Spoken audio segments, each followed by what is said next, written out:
Hi friends, my name is Joel, and I'd like to tell you a story. This is the story of the scariest adventure I've ever been on. Right after I graduated from high school, I decided I wanted to go on an adventure. So I went and I joined the crew of a tall ship.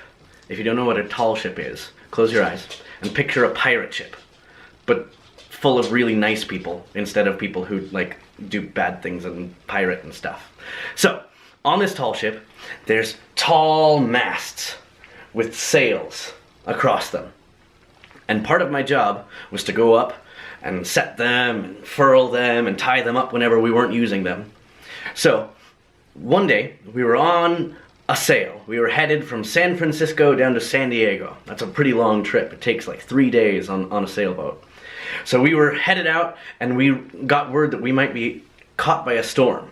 We were worried, but I wasn't. Everyone else was like, oh no, this storm, what's gonna happen? But I was excited. I was so excited. Because if you picture life on a tall ship, right? What do you imagine? You imagine storms and giant waves and massive wind and rain and all of that stuff.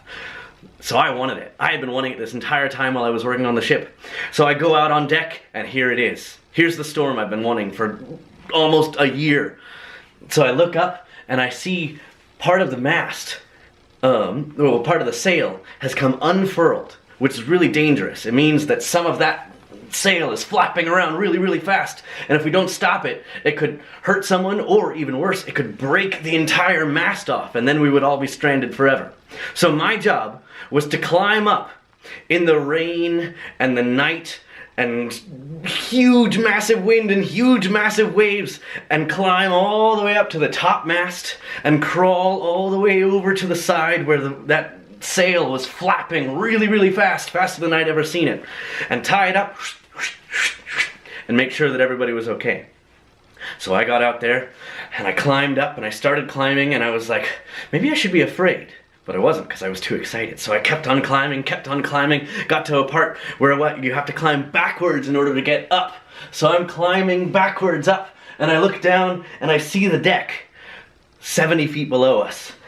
And I keep climbing a little bit, and I look down, and I see the ocean 50 feet below us, because the ship is swinging back and forth and back and forth. The ocean is pitch black and I don't know what I'm gonna do, but I'm not really scared yet because I'm really excited. So I keep on climbing and I climb and I climb and I get to the mast, or I get to the yard where I have to squeeze out over to the sail, which is flapping like this.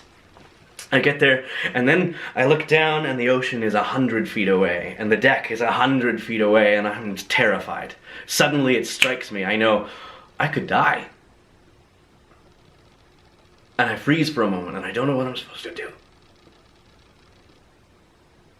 And then it strikes me. What do people do when they're scared? They sing! And I think, and I think, and I think, and I can't think of a song. But while I'm thinking of a song, I'm distracted from how high I am, so I start to crawl out a little bit further, and I start to wrap up the sail, and I realize a song has just struck me. Be our guest, put our service to the test, tie your napkin round your neck, Cherie, and then I forget the words, and I start climbing down, and I start climbing upside down again, and then the ship lurches in the waves, and I almost fall, but I catch myself.